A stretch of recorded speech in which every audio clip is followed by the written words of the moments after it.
So good morning, everyone. Let us start with another topic. Now, second goal of financial management will be wealth maximization. So last time we discussed about profit maximization. Now we'll discuss about wealth maximization. Now, before starting this topic, let us have a quick revision.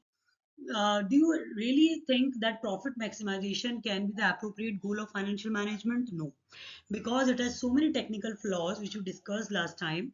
That is, it ignores time value of money, it ignores the quality of benefits, the quantity of benefits, it is ambiguous in concept, it is basically it is not clear concept. Okay, there is no clear connotation, right? We have discussed all these things. Now that means what should be the goal, how should be the goal of the financial management? So that is why we have come upon the new goal, that is it should be wealth maximization, which takes into account the long term perspective of the organization. Okay, because profit maximization may the main criteria is we have to earn profits even at the cost of the long term perspective. We are ignoring the, we are ignoring the long term perspective. We only want the highest possible profits possible at any cost, and that is also a very important drawback of profit maximization, because we discussed about various projects in which the profits of the two projects are same, but still one project is still better than the other, right? So just go through that video also if you want to understand this concept in detail, because both these two videos are very linked. If you do not understand the first one, the second one is impossible to understand.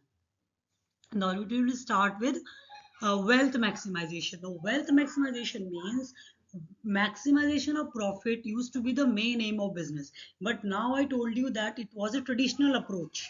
That to maximize the profit was a traditional approach. Okay, up now the modern approach says that we have to maximize the wealth of our shareholders.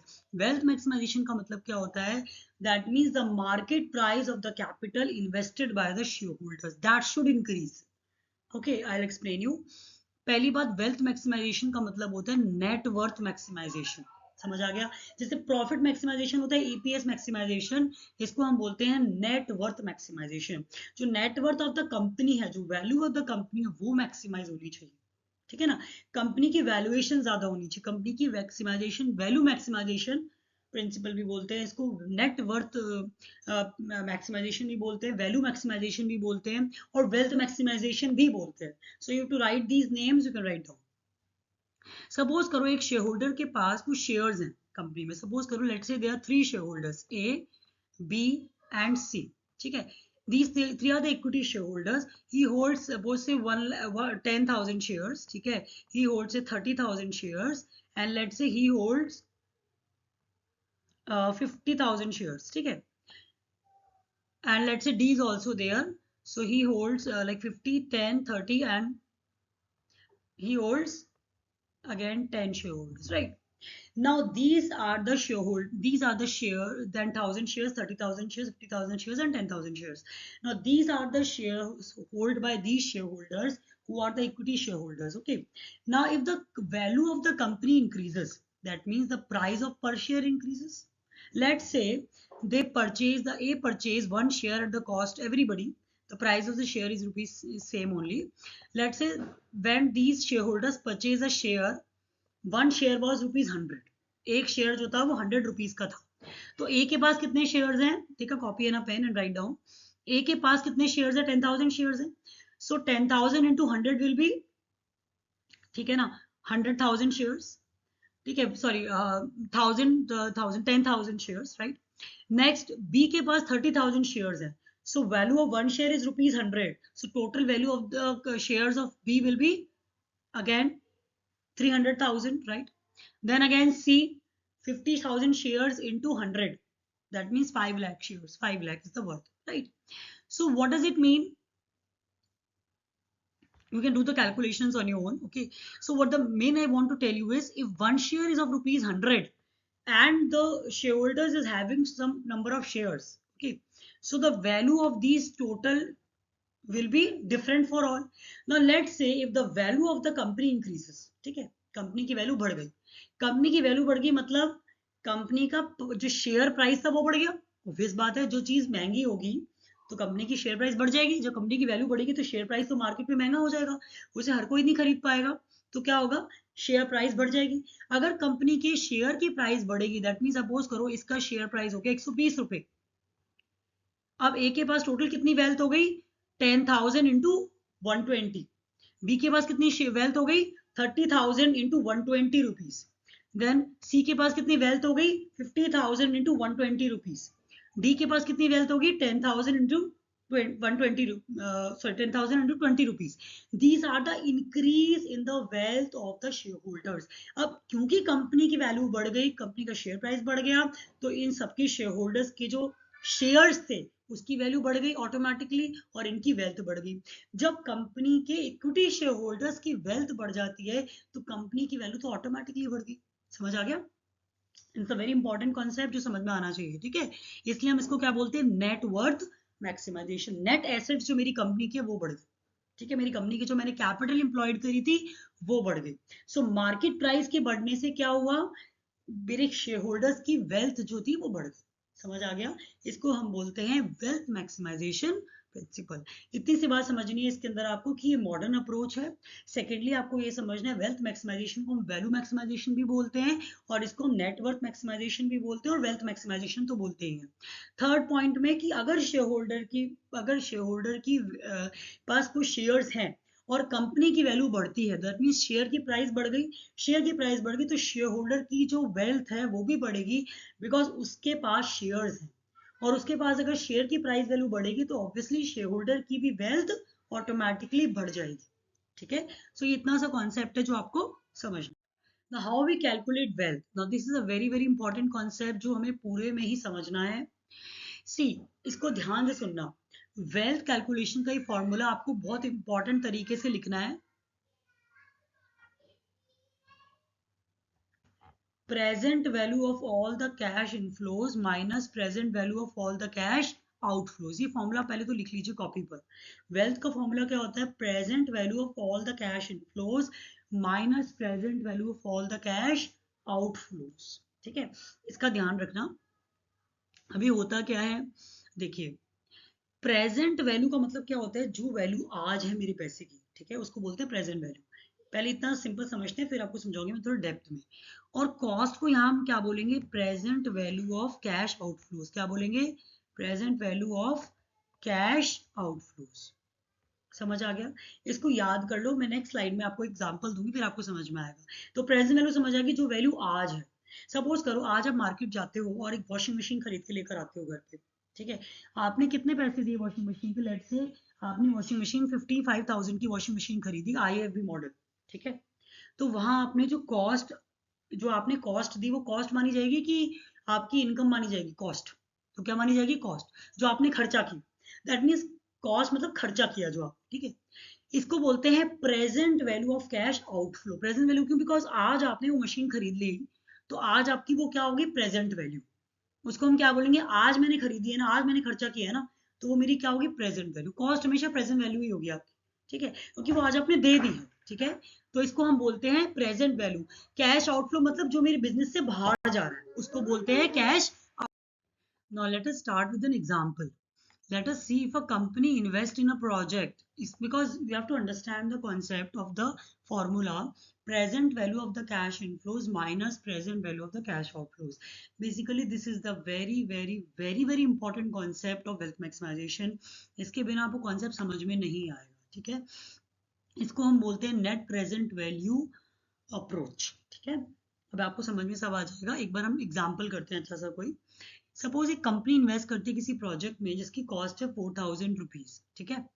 इस project वो financial management में project को ही हम asset बोलते हैं, asset project या कोई proposal, कुछ भी, मतलब जो एसेट जो आप खरीदारी करते हो, जो आप परचेज करते हो, जो आप पैसे इन्वेस्ट करते हो जहां पर भी, उसको हम प्रोजेक्ट बोलते हैं, ठीक है। जिसकी कॉस्ट थी 4,000 रुपये। लेट अस से हम कैंडी मैन्युफैक्चरिंग मशीन खरीदना चाहते हैं, उसको हम प्रोजेक्ट बोल रहे हैं।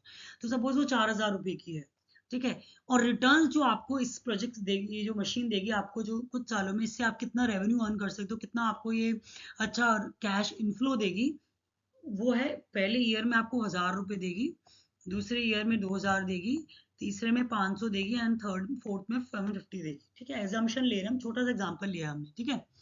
The most important concept is the present value of the cash inflow. का मतलब क्या होता है, आज उन इनफ्लोज की क्या वैल्यू है।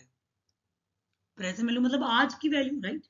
आज उसकी क्या वैल्यू, किसकी, कैश इनफ्लो की। एक तो कैश इनफ्लो और कैश आउटफ्लो का मतलब समझ लेते हैं।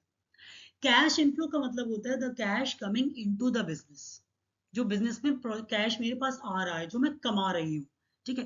कैश आउटफ्लो मतलब जो मैंने कॉस्ट लगाई which is going out of my business. Something which is going out of the business is known as cash outflow. Cash going out of the business, cash flowing out of the business, cash coming in the business, okay. जो returns मुझे मिल रहे हैं उसको मैं क्या बोलती हूँ, कैश इनफ्लोज। सबसे इंपॉर्टेंट कॉन्सेप्ट। अब हमारा बस आते हैं नेक्स्ट थिंग कि अब हमें आप बोलेंगे मैम माइनस कर देते हैं फटाफट से। Present value of cash inflows हमको दे रखा है ये, और present value of cash outflows जो हमारी है वो हमारी कॉस्ट है 4000 रुपीज, से माइनस कर देते हैं। Is it feasible? No, not at all. Because ये जो प्रोजेक्ट की कॉस्ट जो मैंने आज खरीदा वो मैंने एक बार में पूरी पेमेंट कर दी 4000। बट ये जो रिटर्न्स मुझे मिलेंगे फ्यूचर के रिटर्न्स है, एक साल के बाद, दूसरे साल के बाद, तीसरे साल के बाद, चौथे साल के बाद। मतलब ये वैल्यूज मेरी फ्यूचर की वैल्यूज है, ये मेरे आज की रिटर्न्स नहीं है। Understood the concept? तो यहाँ इसका मतलब ये मेरी फ्यूचर वैल्यूज है, इसका मतलब ये मेरी फ्यूचर वैल्यूज हैं, और ये मेरी क्या है, प्रेजेंट वैल्यू। तो क्या प्रेजेंट वैल्यू में से कभी फ्यूचर वैल्यू माइनस हो सकती है? नहीं। क्या फ्यूचर वैल्यू में से माइनस कर सकते हो प्रेजेंट वैल्यू? नो। आपको पहले आप एप्पल्स में से एप्पल माइनस करोगे, एप्पल में से बनाना माइनस हो जाता है क्या? नहीं। So that means you have to convert, you have to bring the denominators at the same level. आपको अपने जो प्रेजेंट वैल्यू है कैश इनफ्लोज की, वही प्रेजेंट वैल्यू में से कैश इनफ्लोज में से आप माइनस कर सकते हो कैश आउटफ्लो। आप फ्यूचर वैल्यू में से माइनस नहीं कर सकते, तो इसको मुझे कन्वर्ट करना पड़ेगा प्रेजेंट वैल्यू में। ठीक है, समझ आया? आप कैसे कन्वर्ट करते हैं, देखिए। सपोज करिए आपके पास 1000 रुपए थी, ये प्रेजेंट वैल्यू है। कैसे करेंगे ये हम आपको सिखाऊंगी मैं नेक्स्ट, जब हम प्रैक्टिकल क्वेश्चंस करेंगे। अभी बस इतना समझ लीजिए कि इसको कन्वर्ट करना पड़ेगा। तो इसकी कन्वर्ट करके इसकी वैल्यू है 909। 2000 जो फर्स्ट सेकंड ईयर में मुझे मिलने वाले 2000 रुपीज, उसकी वैल्यू आज की वैल्यू है 1650 रुपीज। थर्ड ईयर में मुझे मिलेंगे 500 रुपए, उसकी वैल्यू है आज आज की डेट में उसकी वैल्यू है 376 रुपीज। और चौथे साल में मुझे मिलेंगे 750 रुपीज, उसकी वैल्यू है 512 रुपीज। इसका मतलब टोटल जो इनका आया मेरा वो समथिंग आएगा लाइक दिस 5312 करके कुछ आएगा वैल्यू अमाउंट। ठीक है, सो present value of cash inflow जिसको बोला जाएगा प्रेजेंट वैल्यू, बिकॉज मैंने फ्यूचर वैल्यू को कन्वर्ट करना पड़ेगा पहले, फ्यूचर वैल्यू से कन्वर्ट करना पड़ेगा प्रेजेंट वैल्यूज में से। ठीक है, तो वो आगे मेरा टोटल, इन सबका टोटल कर दूंगी मैं, क्योंकि ये सारे रिटर्न्स मुझे मिलेंगे, इस प्रोजेक्ट के सारे रिटर्न्स हैं तो सबका टोटल होगा। ठीक है, minus the present value of the cash outflow और द कॉस्ट। सो हमारा आ गया, प्रोजेक्ट हमें प्रॉफिट दे रहा है 1312 रुपीज प्रॉफिट है। तो ये उसको प्रोजेक्ट को हम एक्सेप्ट करना चाहिए, रिजेक्ट कर देना चाहिए? Accept the project, because here you are maximizing the wealth of rupees 1312। समझ आ गया? इसको बोलते हैं wealth maximization calculation. The formula is present value of cash inflows minus present value of cash outflows. अब किसी के दिमाग में ये क्वेश्चन भी आ रहा होगा कि इनफ्लोज में से ही क्यों आउटफ्लोज माइनस करेंगे? क्योंकि जितना हम, मैंने आपको पहले ही बताया था, जितना हम पैसे लगाते हैं उससे ज्यादा ही मैं कमाना चाहूंगी ना। अगर मैंने 4000 रुपए इसमें लगाए हैं तो उससे ज्यादा ही मैं रिटर्न कमाना चाहूंगी ना, इसलिए पहले हम इनफ्लोज में से माइनस करते हैं। अगर सपोज करो कि प्रोजेक्ट मुझे आउटफ्लो जिसमें ज्यादा लग रहा है और इनफ्लो मुझे कम आ रहा है, तो क्या मुझे इन्वेस्ट करना चाहिए उसमें? नहीं, क्योंकि वो मेरा लॉस में चला जाएगा। ठीक है, तो this is very very important concept. Next, wealth maximization principle में वो प्रॉब्लम्स नहीं है जो प्रॉफिट मैक्सिमाइजेशन प्रिंसिपल में थी। ये सब चीजें कन्वर्ट करता है। आपकी टाइम वैल्यू ऑफ मनी को कितना इसने ध्यान में रखा है, जो फ्यूचर वैल्यू को कन्वर्ट कर रहा है प्रेजेंट वैल्यू में और पता कर रहा है कि प्रोजेक्ट बेनिफिशियल है भी या नहीं। That means it considers time value of money. It is an exact principle because it takes into account the cash inflows and the cash outflows. ठीक है, सबसे पहली कैरेक्टरिस्टिक जो हमारी वेल्थ मैक्सिमाइजेशन की होती है, that is known as, it is based on the concept of cash flows. Very very important. देखो आपने नोटिस किया होगा जब आप प्रॉफिट मैक्सिमाइजेशन कर रहे थे उसमें the profits were basically related to what? The profits were very ambiguous concept, short term or long term, rate of profit or total profit. It was very ambiguous. Okay, so you are not aware of the concepts. ठीक है, but यहाँ पर आपको पता है कि cash inflows में से ही कैश आउटफ्लो माइनस होगा, और वो भी प्रेजेंट वैल्यू में से. So present value of cash inflows minus present value of cash outflows. So इसको हम बोलते हैं, इसको हम क्या बोलते हैं, कैश फ्लो कॉन्सेप्ट. तो ये ज्यादा बेटर है कि वो ज्यादा बेटर था, ये ज्यादा बेटर है. तो it is based on the concept of cash flows generated by the decision. Which decision? Investing in the project. जो भी प्रोजेक्ट के मेरे कैश इनफ्लोज और कैश आउटफ्लोज हैं उसको मैं कंसिडर करती हूँ, और उसके बाद मैं डिसीजन लेती हूँ कि इस प्रोजेक्ट में इन्वेस्ट करना है कि नहीं करना है. सपोज करो, ये देखो, ये मेरे पास दो प्रोजेक्ट है. सपोज एक साल का प्रोजेक्ट ए है, दूसरे साल का प्रोजेक्ट ये है. सपोज दो प्रोजेक्ट से ए है और एक बी है. तो इन दोनों प्रोजेक्ट्स को मैं अलग अलग कैलकुलेट करके निकालूंगी वेल्थ, दोनों की अलग अलग वेल्थ निकालूंगी. और जिसकी वेल्थ ज्यादा आएगी, present value of cash inflows minus present value of cash outflows, late से वो इसके अंदर वेल्थ आती है मेरी, जैसे हमने पहले कैलकुलेट करी है 1400, लेट से 14,000 आती है. ठीक है, अजम्पशन ले लेते हैं, बिकॉज कैलकुलेशन तो मैंने आपको बता ही दी है. आपको एक्जैक्टली कैलकुलेट नहीं करना है अभी, अभी आप समझ लीजिए. सपोज प्रोजेक्ट ए की कैलकुलेशन करी मैंने वेल्थ की, तो मेरे पास आता है 14,000 रुपीज.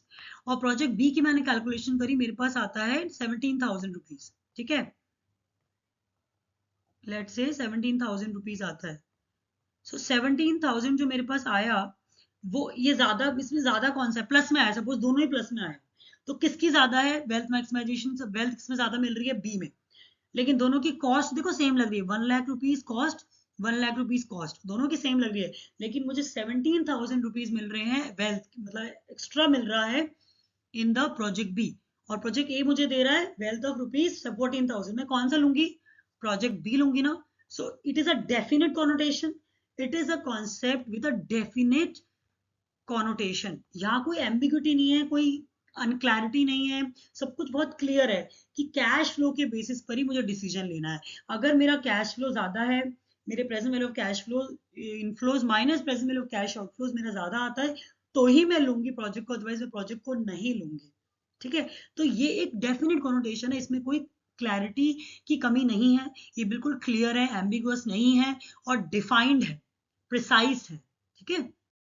सेकंड, इसमें क्वांटिटी एंड क्वालिटी का बहुत ध्यान रखा जाता है. मतलब it considers time value of money. Obviously time value of money इसमें हम कंसिडर इसलिए कर पा रहे हैं because we are converting the future values into present values, and we are considering the value of money which is today, right? We are considering the present value of money is far much better than value received tomorrow. Because आज का जो मेरा पैसा है उसको मैं, जो आज अगर पैसा जो मिलता है उसको मैं इन्वेस्ट कर सकती हूँ किसी बैंक में और मुझे रेट ऑफ रिटर्न मिल जाएगा. ठीक है, लेकिन अगर वही पैसे मुझे कल मिलेंगे तो मेरा लॉस हो जाएगा ना, राइट? वेटिंग टाइम आ जाएगा मेरा. ठीक है, मुझे वेट करना पड़ेगा, दैट मीन्स मेरा लॉस हो गया, उस इंटरेस्ट का लॉस होगा. तो इसलिए ये कंसिडर करता है, time value of money is a very important concept. जो पैसे मुझे आज मिले उसकी कीमत ज्यादा है, ठीक है, उसकी वैल्यू भी आज ज्यादा है देन जो पैसे मुझे कल मिलेंगे. ठीक है ना. सो ये कॉन्सेप्ट आपकी हर पूरी क्राइटेरिया को कवर अप कर रहा है. कैश फ्लो कॉन्सेप्ट को, टाइम वैल्यू ऑफ मनी को, क्वालिटी ऑफ बेनिफिट को, क्वांटिटी ऑफ बेनिफिट को, ये टाइमिंग का कितना ध्यान रख रहा है कि पहले मिल रहे हैं कि बाद में मिल रहे हैं. ठीक है, जो प्रॉफिट मैक्सिमाइजेशन प्रिंसिपल कंसिडर नहीं करता है. ठीक है, इसमें एक डिस्काउंट रेट वर्ड आता है, इसको आप लिख लीजिए, इसको अभी आप याद कर लीजिए. मैं इसका फॉर्मूला आपको बताती हूँ. देखिए, फ्यूचर वैल्यू का फॉर्मूला आप लिखिए, मैं आपको समझाती हूँ. अभी पूरा तो आप नहीं समझ पाएंगे, बट मैं आपको एक हिंट देती हूँ. फ्यूचर वैल्यू का फॉर्मूला हम कन्वर्ट कैसे करते हैं? Future value is equal to, sorry, present value कैसे निकालते हैं हम? उसमें हमने प्रेजेंट वैल्यू निकालनी थी ना. Future value divided by 1 plus discount rate, जो आपको मैंने फॉर्मूला बताया था ना उधर, मैंने कहा था मैं बता नहीं रही आपको, ये आप निकालोगे. ठीक है, इनटू द पावर टाइम. ठीक है, तो इसका मतलब क्या होता है? ये डी है, डी. ठीक है, इसमें तो जो फॉर्मूला के अंदर आप, डी होता है डिस्काउंट रेट, टी होता है हमारा नंबर ऑफ ईयर्स, टाइम. ठीक है, रिस्क, जो बेसिकली रिस्क है हमारा. देखो, जितना ज्यादा मेरे को डिले होता जाएगा उतना मेरा रिस्क बढ़ता जाएगा. सपोज फर्स्ट ईयर है तो चलो ठीक है, सेकेंड ईयर थोड़ा कम रिस्क, थोड़ा और रिस्क हो गया, थर्ड ईयर फिर और रिस्क हो गया, फोर्थ ईयर थोड़ा और रिस्क हो गया. जितना मेरा टाइम बढ़ता जाएगा उतनी मेरी अनसर्टिनिटी बढ़ती जाएगी. ठीक है, तो ये इन्वेस्टर के लिए एक तरीके से एक रिस्क भी है. ठीक है, एक टाइम भी है, उसकी टाइम प्रेफरेंसेस भी हैं, क्योंकि उसको जल्दी चाहिए होता है, इन्वेस्टर को हमेशा फटाफट चाहिए कि मेरा पैसा मुझे जल्दी से मिल जाए। ठीक है, तो कैपिटल, इसके अंदर सबसे इंपॉर्टेंट जो चीज हम याद करते हैं वो होती है कैपिटलाइजेशन रेट। कैपिटलाइजेशन रेट मतलब डिस्काउंट रेट, जो इसका फॉर्मूला है उसके अंदर ये डिस्काउंट रेट आता है। ठीक है, ये आपको समझ में सब आएगा, अभी आप सिर्फ इतना समझ लीजिए डिस्काउंट रेट इसके अंदर हम यूज करते हैं, जो रिफ्लेक्ट करता है मेरा टाइम, जो number N number of years and the risk preference. देखो रिस्क तो पूरा ही होता है, क्योंकि फ्यूचर अनसर्टेन है, आपको नहीं पता कि कौन सा पैसा आपका कब डूब जाएगा। तो ये जो हम निकालते हैं, ये रिस्क को कंसिडर करके हम डिस्काउंट रेट निकालते हैं। ठीक है, जो डिस्काउंट रेट हम अजम्पशन लेते हैं वो एक फ्यूचर की रिस्क को लेके हम इसका परसेंटेज निकालते हैं। तो ये जो हमारा फॉर्मूला है, ये जो हमारा वेल्थ मैक्सिमाइजेशन प्रिंसिपल है, ये कंसिडर करता है discount rate, the time and the risk preferences of the investors. उसको पता है कि फ्यूचर का पैसा अनसर्टेन भी हो सकता है, तो वो पहले ही ऑटोमेटिकली उसी हिसाब से कैलकुलेशंस करनी पड़ती हैं कि अगर रिस्क हो भी गया तो कितना रिस्क हो जाएगा।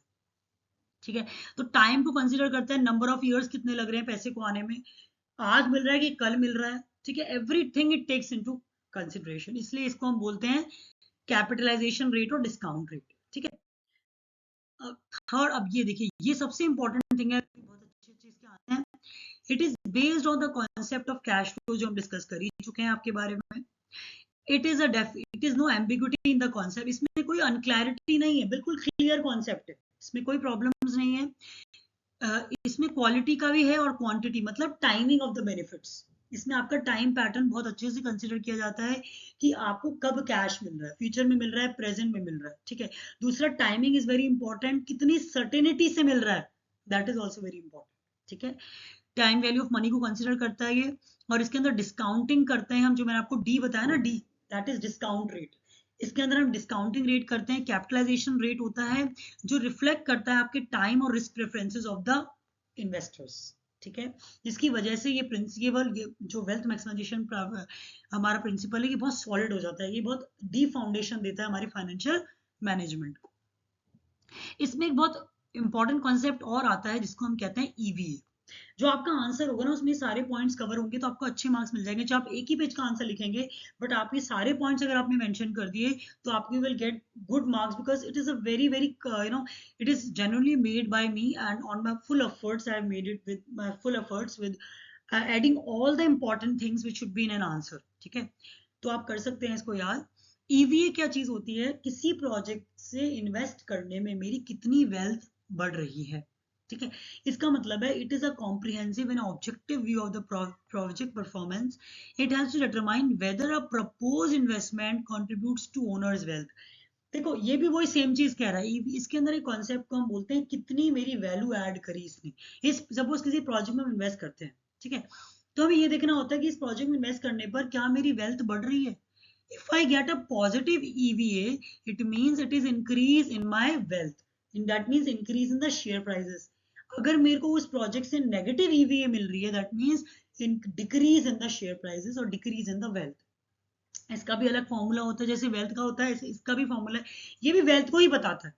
ये भी आपको ये बताता है किसी प्रोजेक्ट में आप इन्वेस्ट करते हो तो उस प्रोजेक्ट से, that project how much value is being added by that project. ठीक है, how much is that project is contributing to the wealth of the organization, how much that project is contributing to the shareholders wealth or maximizing the company's net worth। ठीक है, क्या project में इतनी capability है कि वो company की net worth को मैक्सिमाइज कर सके, क्या प्रोजेक्ट वाकई में इन्वेस्ट करने लायक है या नहीं है।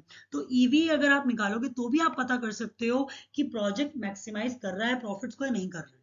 ठीक है, सपोज करो आपने किसी प्रोजेक्ट में इन्वेस्ट करना है, तो उसका फॉर्मूला क्या है, EV is equal to NOPAT minus WACC into capital invested.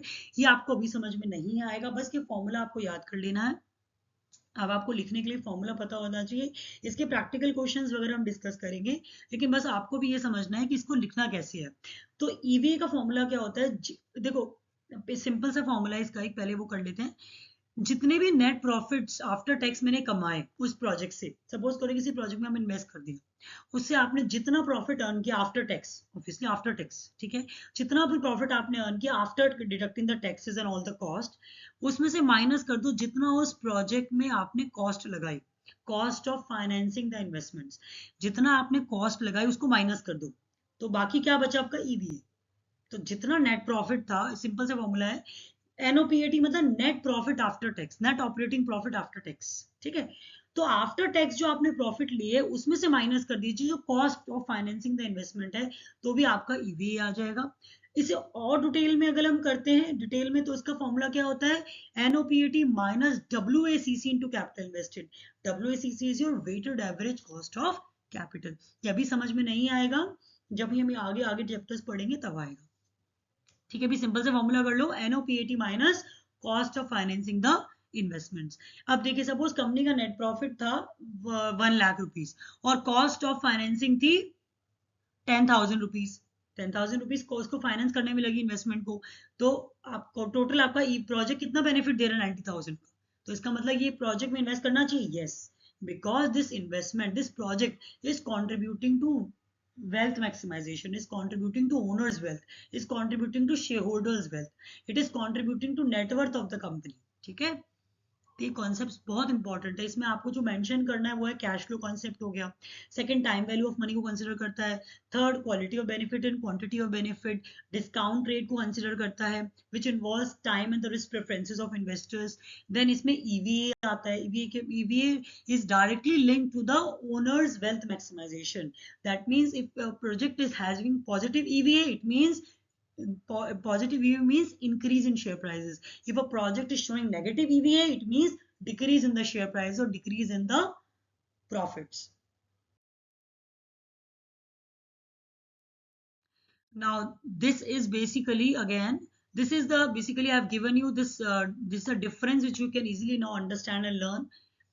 See, ये profit maximization traditional approach होती है, wealth maximization modern approach होती है।